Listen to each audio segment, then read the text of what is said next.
Albert Einstein once said, everybody's a genius, but if you judge a fish by its ability to climb a tree, it will live its whole life believing that it is stupid.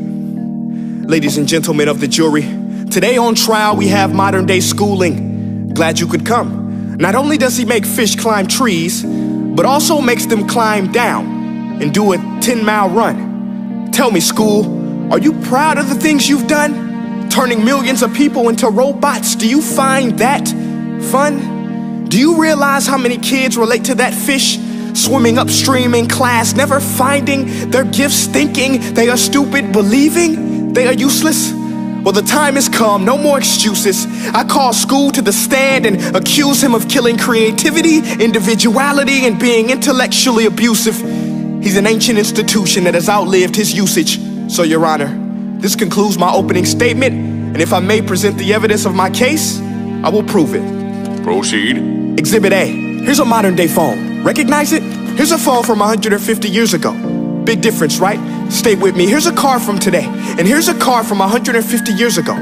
Big difference, right? Well, get this. Here's a classroom of today, and here's a class we used 150 years ago. Now, ain't that a shame? In literally more than a century, nothing has changed. Yet you claim to prepare students for the future?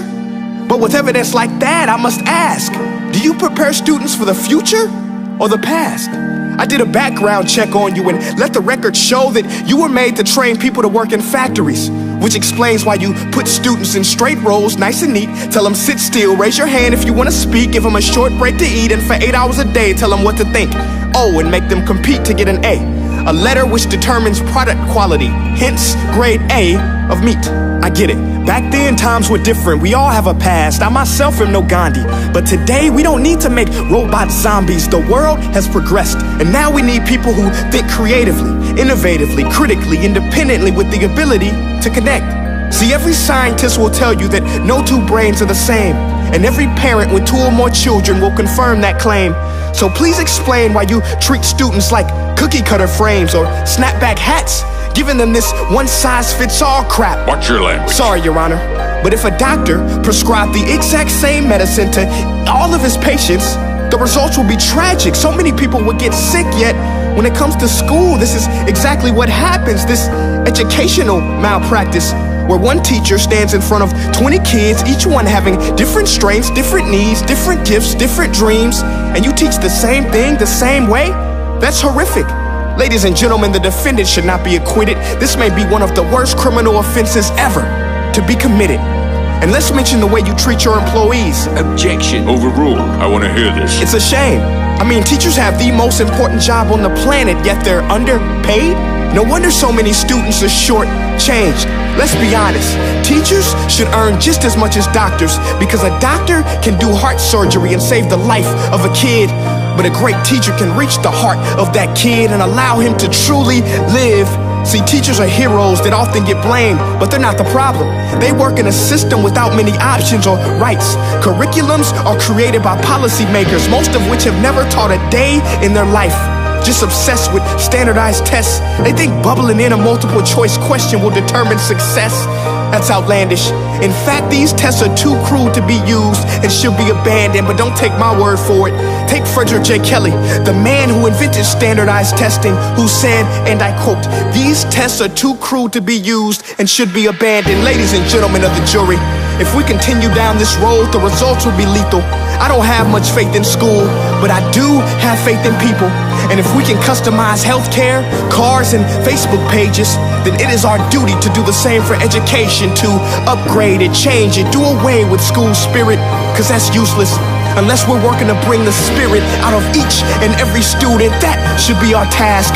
No more Common Core. Instead, let's reach the core of every heart in every class. Sure, math is important, but no more than art or dance. Let's give every gift an equal chance. I know this sounds like a dream, but countries like Finland are doing impressive things.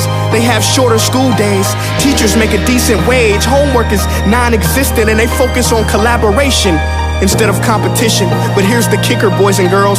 Their educational system outperforms every other country in the world.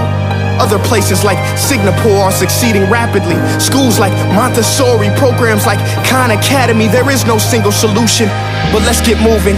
Because while students may be 20% of our population, they are 100% of our future. So let's attend to their dreams, and there's no telling what we can achieve. This is a world in which I believe, a world where fish are no longer forced to climb trees. I'll rest my case.